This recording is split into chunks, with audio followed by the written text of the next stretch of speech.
Okay, तो अब देखेंगे हम फंगल कॉर्नियल अल्सर के बारे में। फंगल कॉर्नियल अल्सर या फिर कह सकते हैं माइकोटिक कॉर्नियल अल्सर होगा किसकी वजह से? ऑब्वियसली फंगल इन्फेक्शन या फंगस की वजह से।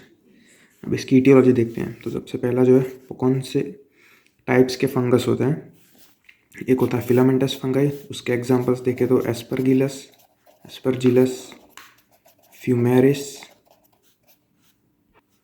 पेनिसिलियम,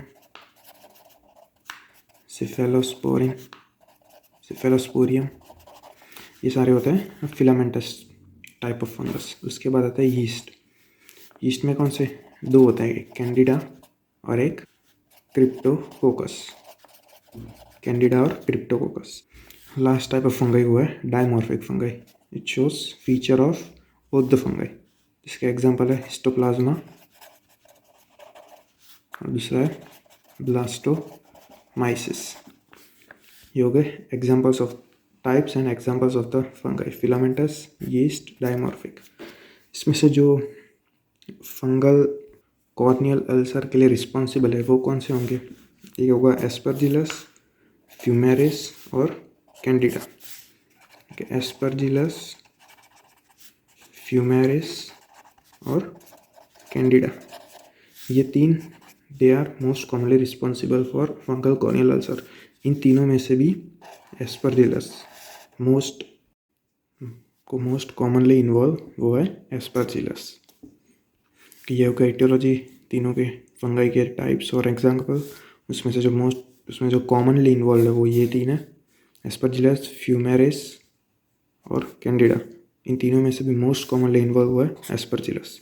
उसके बाद मोड ऑफ इन्फेक्शन देखते हैं। तो जो फंगल कॉर्नियल अल्सर का जो पेशेंट होगा उसमें मोड ऑफ इन्फेक्शन क्या होगा? एक तो होगी injury by vegetative material like crops हो गई, leaves, okay, branches of trees, ये सारी चीज़ें लाइक वेजिटेटिव मटेरियल, उनसे ट्रॉमा हुआ होगा पेशेंट को बाय दिस वेजिटेटिव मटेरियल। तो इसकी वजह से ये most commonly seen in farmers, field workers. Okay, पहला हो गया इंजरी बाय वेजिटेटिव मटेरियल। दूसरा होगा वो होगा injury by any animal tail. Third mode of infection हो सकता है सेकेंडरी फंगल अल्सर। ये किसकी वजह से होता है? Any other pathology in the eye like dry eye, viral keratitis, viral corneal ulcer या फिर बुल्लस केराटोपैथी। ये सारे कॉजेज है which can lead to fungal corneal ulcer. सबसे पहला इंजरी बाय वेजिटेटिव मटेरियल, फिर injury by animal tail, last में any other pathologies in the eye. उसके बाद एंटीबायोटिक्स एंड स्टीरॉइड्स। अब एंटीबायोटिक और स्टीरॉइड किस तरीके से प्रीडिस्पोजिंग फैक्टर हो सकते हैं फंगल कॉर्नियल अल्सर के? तो जो एंटीबायोटिक और स्टीरॉइड है ये क्या करते हैं? Symbiosis of bacteria and fungi होता है, उन दोनों को ब्रेक करते हैं। सिम्बायोसिस मतलब क्या? इंटरकनेक्शन, मतलब दोनों एक दूसरे पे डिपेंडेंट रहते हैं सर्वाइव करने के लिए। क्या कह सकते हैं? एक दूसरे के ऊपर डिपेंडेंट रहता है बैक्टीरिया और फंगई। लेकिन जब आप एंटीबायोटिक या फिर स्टीरॉइड देंगे तो ये सिम्बायोसिस ब्रेक हो जाएगा। उसकी वजह से जो फंगई का जो पैथोजेनिसिटी होती है वो इंक्रीज़ हो जाएगी और जो सिम्टम्स होंगे ऑफ फंगल कॉर्नियल अल्सर वो भी इंक्रीज़ हो जाएंगे। तो इस तरीके से एंटीबायोटिक स्टीरॉइड देने से भी इट कैन प्रीडिस्पोज, या कह सकते हैं it can worsen the symptoms of fungal corneal ulcer.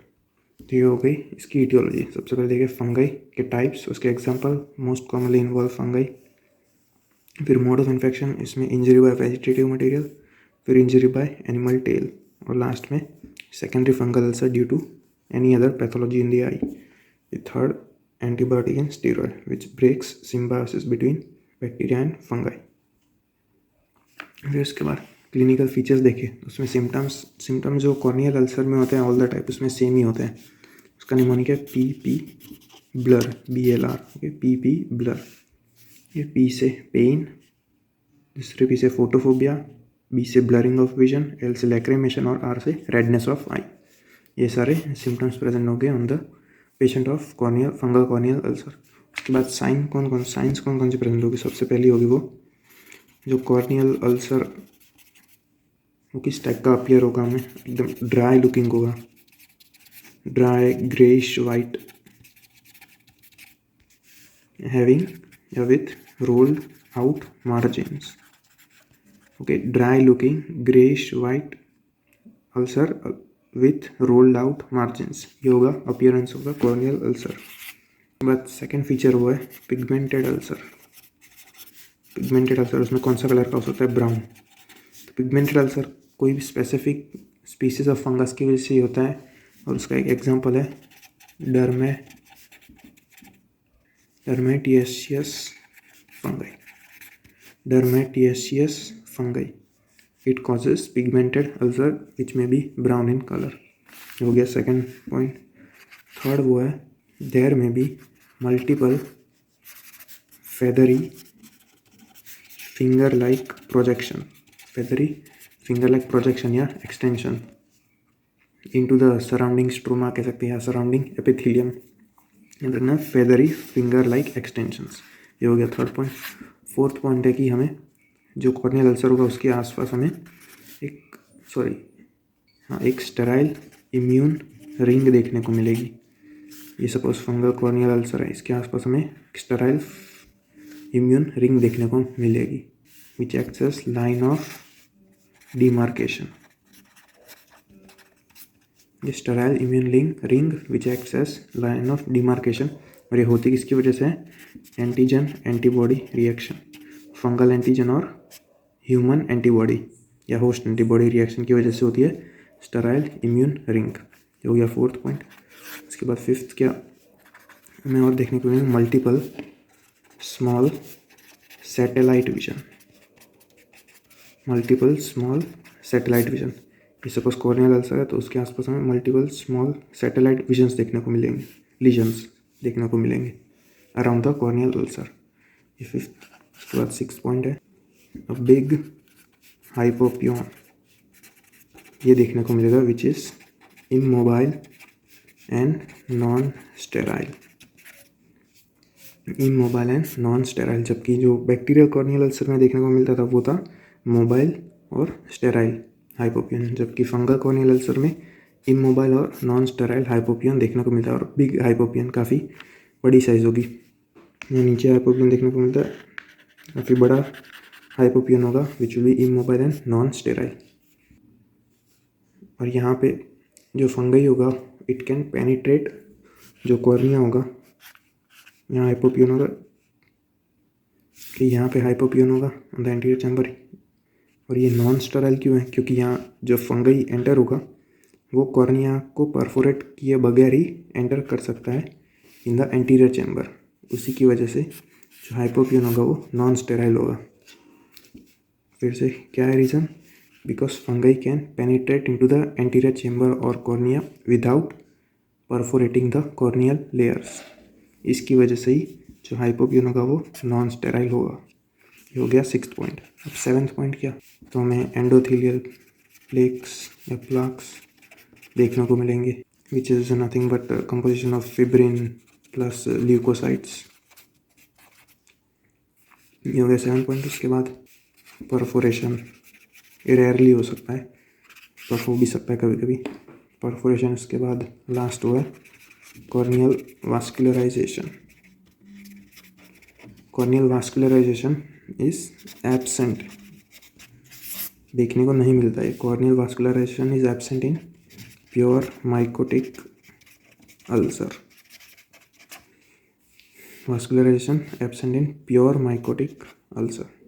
ये हो गए इसके सारे साइंस। अगर इन शॉर्ट बता दो तो जो अल्सर होगा वो dry looking greyish white colour का होगा, आसपास हमें फेदरी फिंगर लाइक एक्सटेंशन देखने को मिलेंगे।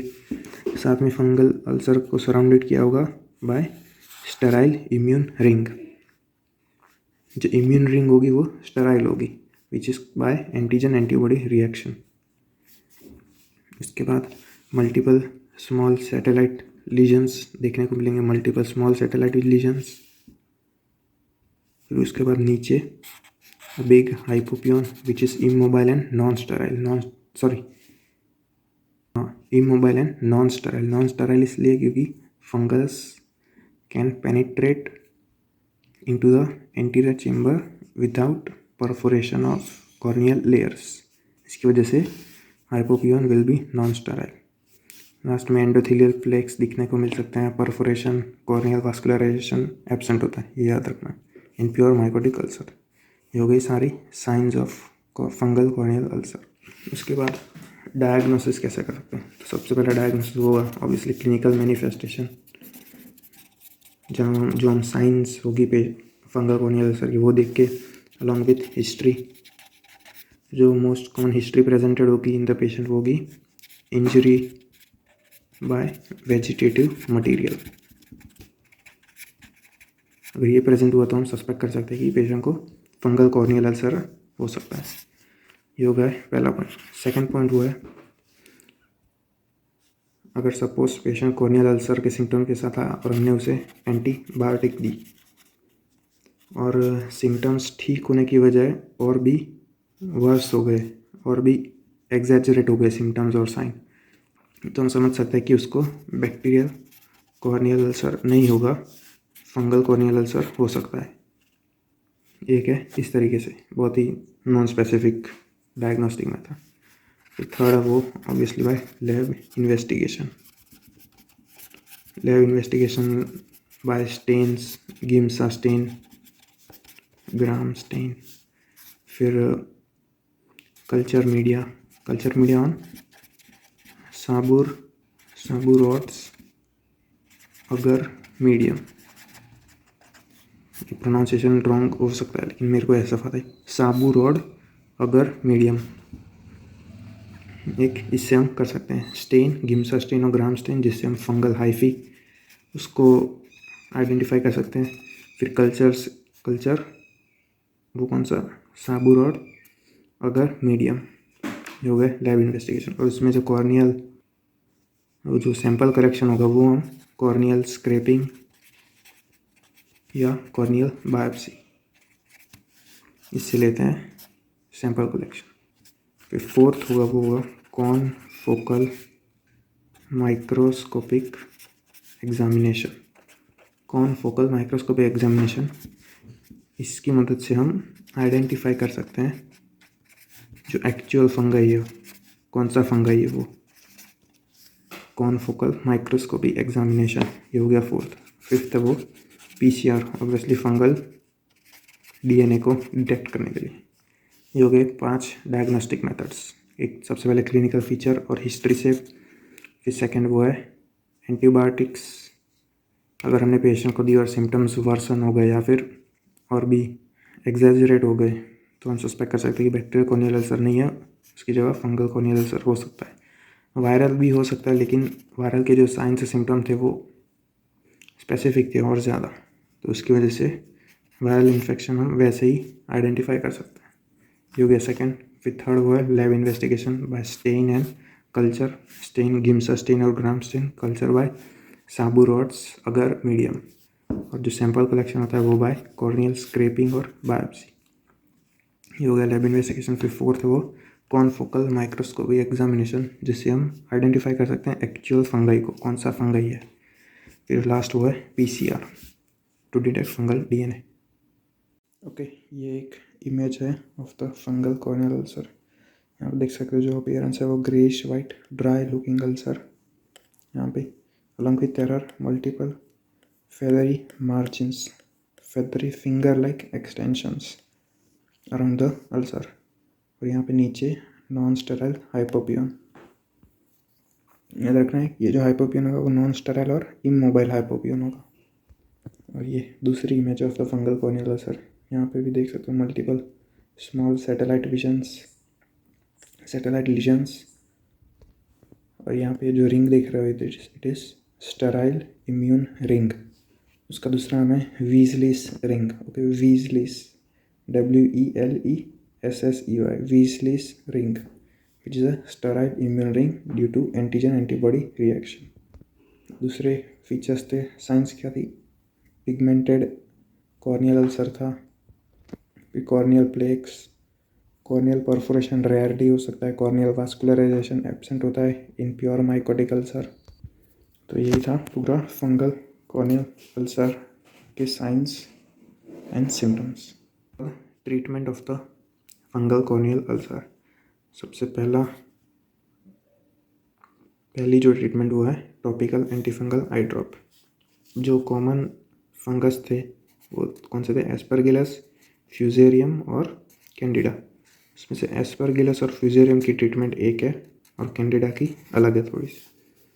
तो जो एस्परगिलस और फ्यूजेरियम की ट्रीटमेंट है वो कौन सी होगी, नेटामाइसिन 5%। उसके बाद यहाँ पे amphotericin B along with फ्लूकाकोनाजोल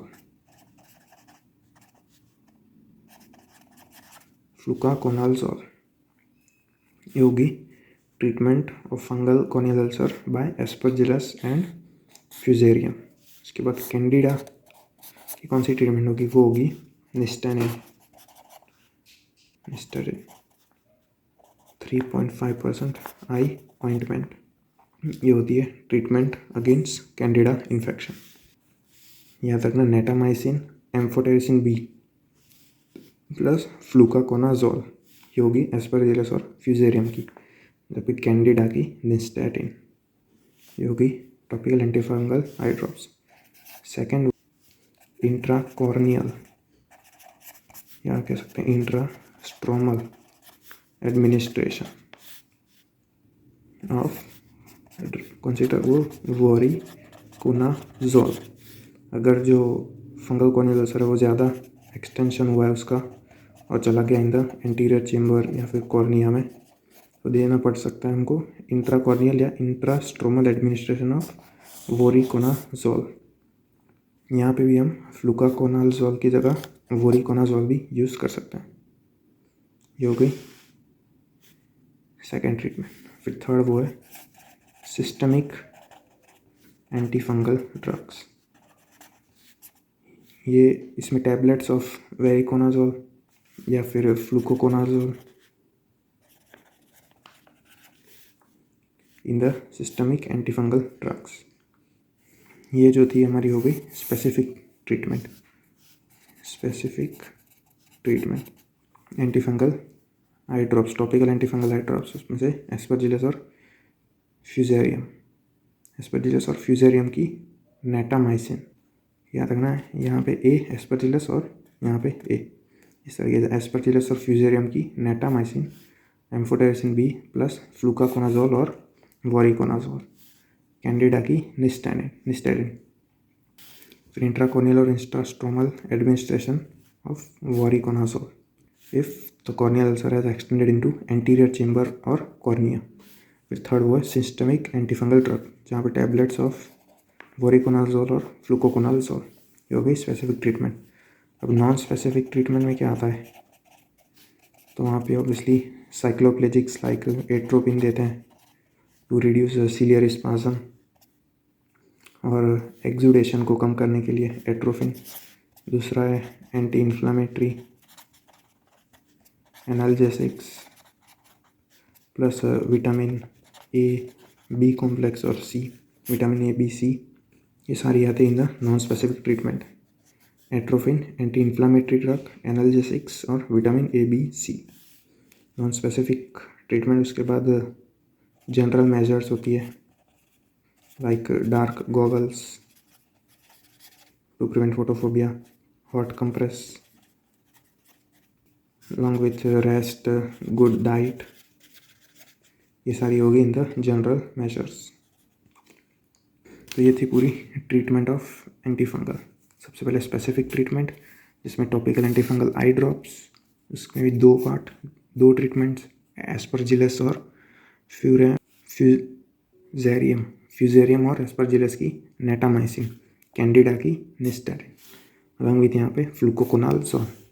second वो है अगर एक्सटेंशन हुआ है इन द एंटीरियर चेम्बर या कॉर्निया तो इंट्राकॉर्नियल या intrastromal administration of voriconazole. Systemic antifungal में फ्लूकोकोनाजोल या वेरिकोनाजोल की टैबलेट्स। नॉन स्पेसिफिक में atropine, anti inflammatory analgesics, vitamin A, B, C. और लास्ट में जनरल मेजर्स में dark goggles, hot compress, rest और गुड डाइट। ये हो गई ट्रीटमेंट ऑफ एंटी फंगल।